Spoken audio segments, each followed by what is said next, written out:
Du coup, un grand merci d'être présente et présent. Un grand merci à l'espace Diversité Laïcité de nous accueillir ce soir. Et voilà, on est un peu stressé, mais ça va bien se passer. Ne m'en voulez pas si je garde mes petites notes, parce que là, j'ai tout oublié. Donc voilà, un espace symbolique qui nous accueille ce soir pour un événement crucial de notre point de vue.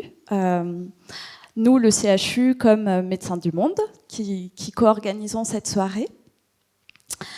Voilà, celui de l'accès à la santé et aux soins des personnes transgenres en exil.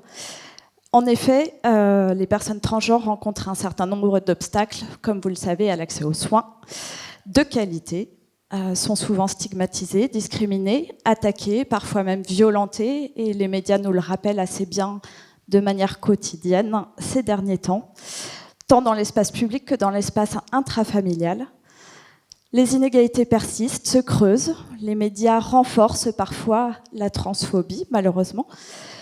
Voilà, donc à nous de travailler ensemble, main dans la main, de travailler à partir de notre expérience de terrain et surtout de travailler avec les personnes concernées. Et cet événement ce soir vient un petit peu voilà, mettre une pierre à l'édifice de ce travail partenarial. Donc cet événement s'inscrit dans le cadre de la Journée internationale de lutte contre l'homophobie, la transphobie et la biphobie, comme vous le savez, qui se déroule le 17 mai de manière internationale. C'est un événement, je le disais, qui est coporté par Médecins du Monde et par le dispositif e-care, qui est rattaché à la médecine sociale et santé sexuelle du CHU de Toulouse. Alors rapidement, le dispositif e-care est un dispositif qui accompagne les personnes en situation de précarité vers le soin et qui anime un réseau de à peu près 200 professionnels de santé à Toulouse, en leur mettant à disposition l'interprétariat de manière gratuite et qui organise de manière mensuelle des formations sur la thématique santé-précarité. Donc j'ai bien sûr pas organisé cette soirée toute seule et je remercie Nora Fallet qui est coordinatrice du CASO à Médecins du Monde. Je remercie Lucie Lambert sans qui cette soirée n'aurait pas cette dimension. Merci Lucie qui est... Voilà. Je continue simplement pour remercier bien sûr les intervenants et intervenantes. Voilà, notamment un clin d'œil tout particulier à Accept ST qui sont venus de Paris et sincèrement merci beaucoup d'être venus témoigner de votre expertise et votre expérience parmi nous. Je remercie également les salariés de Médecins du Monde, Isabelle et Tom. Je remercie les bénévoles qui sont venus nous prêter main forte. Et je remercie bien sûr Karine Pariente, qui prendra la parole tout à l'heure, qui se présentera. Et je laisse la parole à Lucie. Merci, bonne soirée.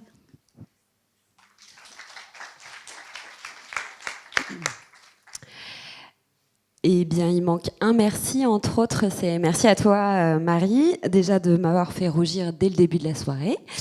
Je suis donc Lucie, je suis une femme cis, blanche, comme ça peut se voir, en tout cas en termes de couleur, et soignante.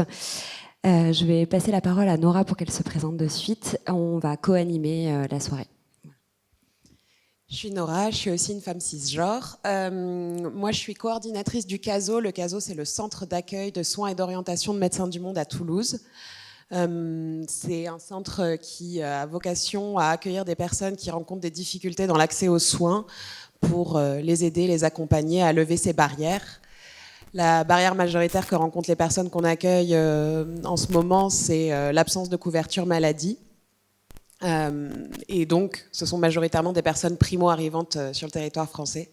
Et donc, d'où notre intérêt aussi à organiser cette soirée, co-organiser cette soirée avec le dispositif e-care. Donc voilà, donc on a eu la joie de participer à l'organisation de cette soirée. Je tiens à remercier personnellement toutes les personnes qui ont collaboré, qui ont préparé, avec toutes les difficultés que ça peut représenter en fonction des réalités de chacun et chacune. En tout cas, je vous remercie à titre personnel de votre engagement. Je vais désormais juste faire un petit point sémantique, voilà, pour qu'on s'entende sur les termes qui vont être employés ce soir. J'ai repris principalement les définitions de Outtrans, qui est aussi une autre association, pour le coup nationale, par et pour des personnes transgenres. Pour commencer, donc les transidentités, là je vais plutôt lire mon papier pour être sûre de ne pas me tromper. Donc pas transsexualisme, puisque c'est un terme qui est hérité de l'histoire de la psychiatrisation des transidentités et qui entretient la confusion entre identité de genre et sexualité. Transidentité est généralement utilisée au pluriel pour montrer la diversité des parcours et des vécus. De la même manière, on préférera parler des personnes trans ou transgenres plutôt que transsexuelles ou transidentitaires. Le but est d'être le plus inclusif possible. Donc une personne trans, et pas uniquement un ou une trans, hein, ça reste avant tout une personne, et une personne qui vit ou qui souhaite vivre dans un genre différent de celui qui lui a été assigné à la naissance. Cela englobe donc toute personne ayant fait ou souhaitant faire le choix de la transition, qu'elle choisisse ou non d'avoir recours à des traitements médicaux ou chirurgicaux dans cet objectif. Une personne cis, donc le préfixe cis est l'antonyme de trans. Une personne cis est une personne donc non trans, c'est-à-dire une personne qui vit dans le genre qui lui a été assigné à la naissance. Une femme trans est une personne assignée à la naissance au regard des sciences biomédicales et de leur pouvoir, comme appartenant à la catégorie mâle et pour l'état civil au genre masculin, qui transitionne vers un genre féminin et ou fluide. Un homme transgenre est une personne assignée à la catégorie femelle et pour l'état civil au genre masculin, qui transitionne vers un genre masculin et ou fluide.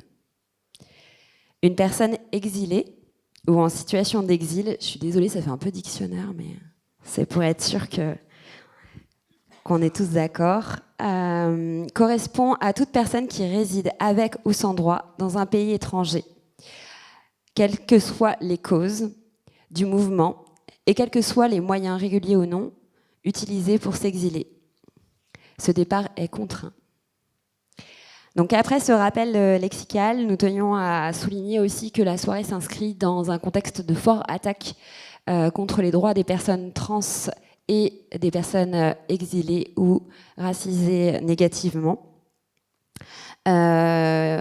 Aussi bien dans le champ médiatique, juridique que politique, particulièrement ces dernières semaines et derniers mois, que ce soit au niveau de la France ou même à l'international.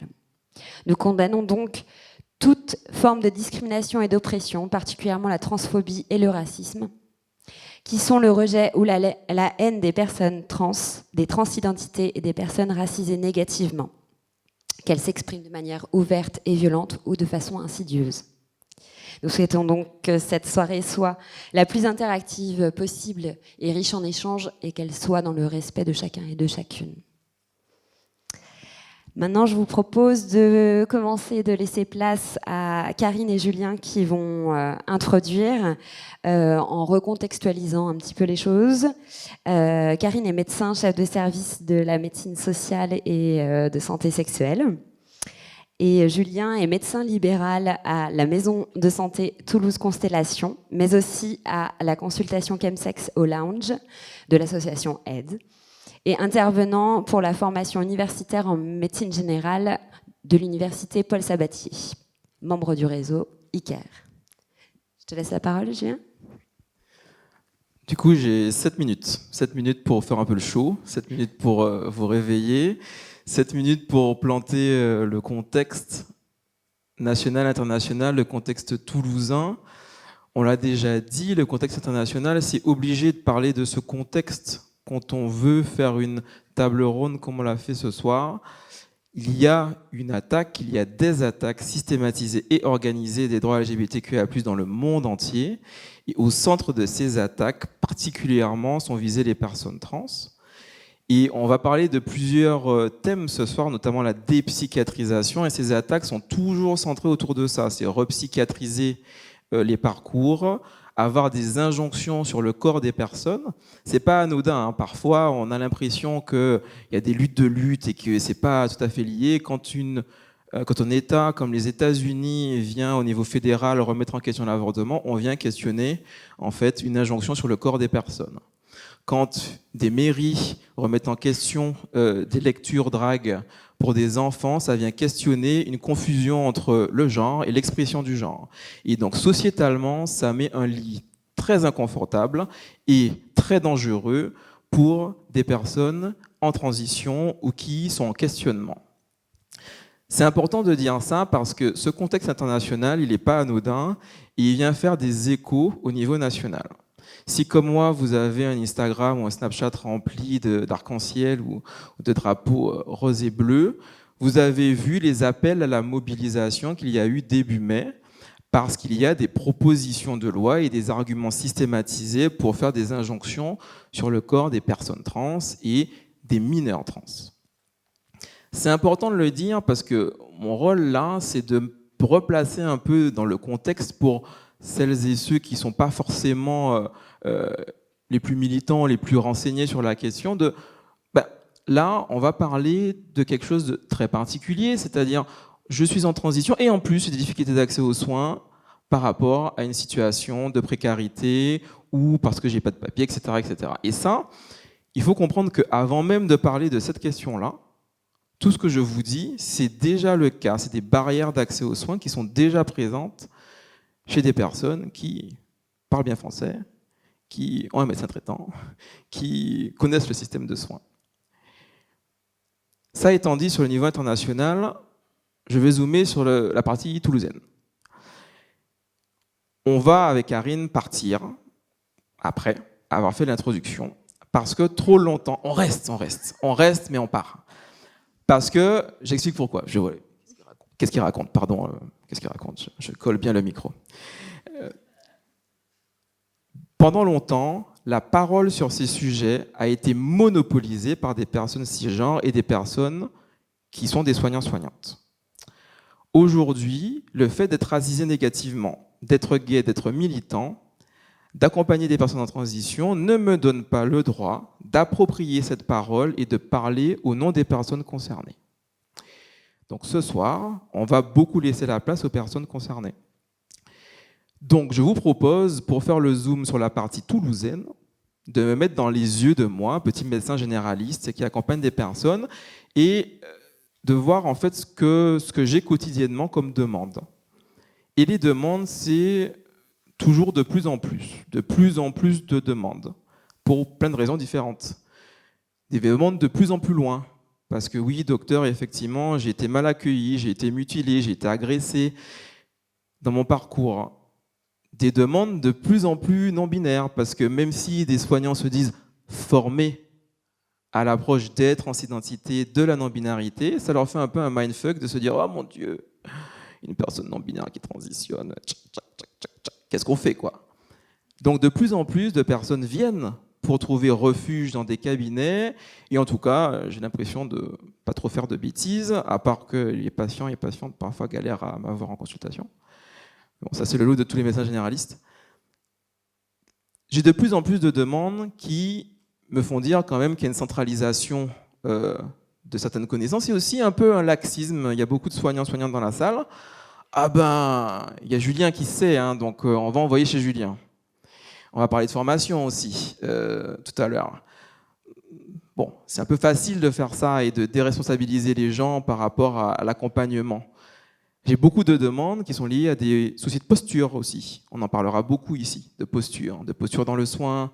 Et c'est des choses qu'on peut voir dans les questions de précarité, qu'on peut voir dans d'autres questionnements, mais qu'on connaît tous et toutes, tout un chacun sur ça. Bon, c'est assez morose quand même le tableau que j'écris.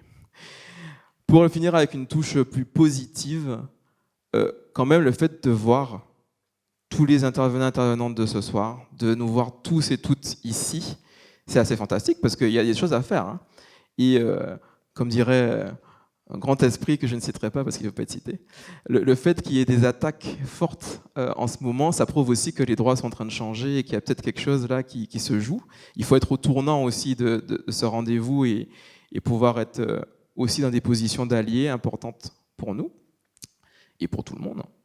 Donc voilà, j'espère que vous allez passer un très bon moment à nous écouter, à apprendre. et de bien se rendre compte que tout ce que je viens de dire là, c'est avant même qu'on pose la question de la précarité de l'accès aux soins. Voilà. C'est pas gagné.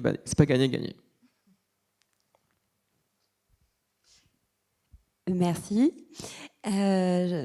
Du coup, je vais te donner la parole, Karine, pour que tu parles de ton travail dans le service et aussi parce que tu as souhaité te former, notamment cette année, vraiment sur l'accueil, l'accompagnement et la santé des personnes transgenres, et que tu travailles dans un service où il y a des personnes qui sont dans cette intersectionnalité de transidentité et d'exil. Du coup, je te laisse la parole. Bonjour, donc je suis Karine Parienté. Je suis ravie de vous accueillir là ce soir et de se retrouver ensemble autour de ce sujet que je trouve essentiel en ce moment, sur ces questions qui méritent toute notre attention et surtout nos échanges. Donc moi, je suis chef de service là récemment d'un service qui s'appelle le service de médecine sociale et santé sexuelle. C'est pas banal à l'hôpital, ça n'existe pas dans tous les hôpitaux. Donc Kesako, finalement, ce service, je vais pas vous faire une grande liste, mais vous le décrire un tout petit peu. Et pourquoi on a voulu que ce soit un service, surtout parce qu'on partageait des valeurs communes, nos différentes unités. Donc je vais, pour le préciser, vous dire que ce service, il est composé en 4 unités essentielles. Je ferai pas un grand listing, mais pour que vous les connaissiez, c'est la PAS, la permanence d'accès aux soins de santé. Donc la PAS, c'est un service qui accueille des personnes qui sont en situation de précarité, qui sont loin des soins, souvent sans hébergement, sans ressources, et qui peuvent être reçues pour avoir un accompagnement médical et un accompagnement social. L'objectif d'une PAS, c'est de permettre à ces personnes-là de repartir après vers le droit commun, et on les envoie à nos collègues des professionnels de ville quand on peut. Voilà, donc c'est un service passerelle entre l'hôpital et la ville. La deuxième unité de ce service, c'est le CEGID. Donc le CEGID, c'est un centre de santé sexuelle ouvert à tous, sans distinction, et dans lequel on va pouvoir aborder les questions de santé sexuelle, mais surtout les problématiques autour du dépistage et du traitement des infections sexuellement transmissibles, mais aussi l'accès à la contraception, l'accès à la PrEP, et qui sont des sujets qui peuvent être à l'intersection des PAS et des CEGID. La troisième unité qu'on connaît peut-être un peu moins là dans notre petit milieu, c'est les lits halte soins de santé, qui est une structure d'hébergement médicalisé où des personnes sans abri, parfois dans une situation un petit peu critique dans leur santé, peuvent venir se reposer, peuvent venir bénéficier de soins donc médicaux et d'un accompagnement social. Et c'est des accueils qui se font sur 1 mois ou 2. Voilà, qui permet de se reposer. Et enfin, le dernier service, c'est un peu notre bébé. C'était la dernière unité, c'est le dispositif ICARE, là, que Marie a présenté, qu'on a créé il y a 4-5 ans parce qu'on se disait qu'on était un peu trop centré sur nous-mêmes à l'hôpital. Bon, c'est vrai que l'hospitalo-centrisme, on en parle quand même souvent, et qu'on avait envie et qu'on avait besoin de se tourner vers la ville et de créer des passerelles entre l'intérieur et la ville pour les patients que nous accompagnons. Alors, nos objectifs communs là, dans ces unités, c'est favoriser la prévention et la promotion de la santé, et c'est surtout pour ça qu'on s'est associés. C'est lutter contre les discriminations, on essaie de tous y participer, et permettre surtout un accès effectif aux soins et aux droits. Donc l'amélioration de l'accueil des personnes trans et exilées dans le soin, on sait qu'elle passera par une approche, on ne peut pas la porter seule, bien sûr, elle sait que cette mission passera par une approche beaucoup plus globale qui inclut de la médiation, qui inclut de l'interprétariat. Alors on a l'habitude, nous, de travailler avec des interprètes professionnels, mais aussi la formation de tous les professionnels, la disciplinarité, travailler vraiment en partenariat soignant, social, médiateur. J'en ai pas besoin en fait. et ce travail en réseau que la soirée ce soir a initié un petit peu quand même, d'arriver à travailler tous ensemble, même si on se connaissait beaucoup pour certains en visio. Voilà, c'est aussi une soirée où on s'est réunis. Alors pourquoi ce temps d'échange ? Pourquoi l'avoir soutenu ? Pourquoi l'avoir un peu initié en tant que responsable de ce service-là ? Je vais vous donner 3 raisons un peu naïves. Il y a une première raison qui est très personnelle. Je sais que chacun se donne un peu. La première raison, elle est personnelle, et je pense ce soir à Elio, très fort, et je souhaite son épanouissement. La deuxième raison, c'est la rencontre avec Marie, que j'ai cherchée ce soir, qui n'est pas là, mais que j'ai connue au Cégide il y a une dizaine d'années, et qui, je crois, m'a ouvert les yeux sur ces difficultés que j'ignorais, sur ces craintes dans toutes ces démarches de transition sociale, puis médicale et chirurgicale, sur ces craintes aussi quand elle venait dans le service et qu'elle se souciait beaucoup des regards de la salle d'attente et des autres personnes qu'on pouvait accueillir. Et c'est, je crois, grâce à elle qui m'est apparu essentiel de me former et que maintenant, dans une démarche de formation, je crois cruciale pour l'ensemble des professionnels, pour avoir une approche peut-être plus accueillante, plus inclusive essentiellement. La troisième raison, c'est une raison plus récente et qui est venue à peu près au même moment que la guerre en Ukraine, c'est qu'on a accueilli au sein des PASS des personnes trans exilées, fuyant les violences, les stigmatisations dans leur pays, et donc notamment pas mal de personnes en provenance des pays de l'Est, et qui là aussi nous a titillés en nous disant mais mince, est-ce qu'on s'en occupe assez, est-ce que on a assez réfléchi à ces questions-là au sein du service. Donc ces trois raisons, ça a été pour moi un déclencheur. Je devais vous parler d'état des lieux au sein de l'univers qui est le mien, le CHU. Bon, l'état des lieux, on va vite y aller. Il y a quelques consultations en pédopsie, il y a quelques consultations en endocrino dans le service, quelques consultations autour de personnes qui sont porteuses du VIH. Mais bon, il n'y a pas de travail vraiment de réseau porté plus largement que ça. Ça reste un petit peu anecdotique.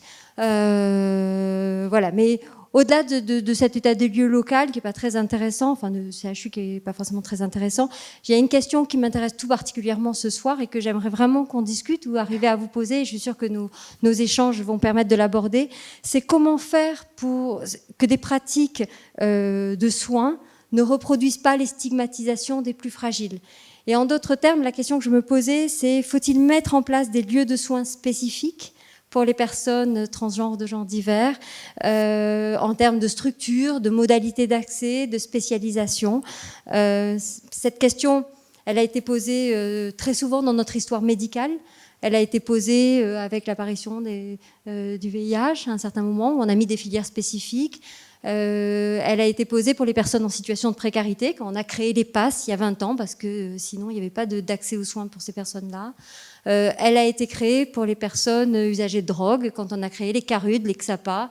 Aujourd'hui, on crée des maisons des femmes. Donc ma question, c'est celle-là, et j'ai envie aussi qu'on échange. Il y a deux types de réponses à cette question-là. J'en vois que deux, et on en verra peut-être plein d'autres ce soir. C'est non, pas de système spécifique, parce que la santé, c'est universel, et chaque professionnel doit pouvoir recevoir la différence. Puis après, il y a une réponse un peu plus pragmatique. Oui, parce que sinon, il y a une problématique d'accès aux soins. Alors, est-ce qu'on est là à l'initiation d'un mouvement, nous, professionnels de ces lieux-là, de se dire peut-être qu'il faut qu'on fasse un peu plus, mais très vite qu'on diffuse nos compétences et surtout qu'on ne le fasse pas seul. Voilà, donc je vous laisse la parole et je vous remercie encore très fort d'être là. Merci Karine. Du coup, on va pouvoir commencer les échanges autour de thématiques. Du coup, je vais vous demander de vous approcher. Donc, on va aborder l'accès aux droits en abordant la précarité financière, le logement, etc., la stigmatisation et l'intersectionnalité des discriminations. Avec notamment la place de la médiation en santé. À la place de la médiation en santé. Après, on parlera plus de l'accès aux soins, aux transitions et la santé communautaire. Et enfin, on terminera par un volet sur la formation et les ressources qui seront accessibles aux professionnels. Donc là, il y a plusieurs associations et notamment la SQF présente pour montrer les dispositifs de formation qui existent.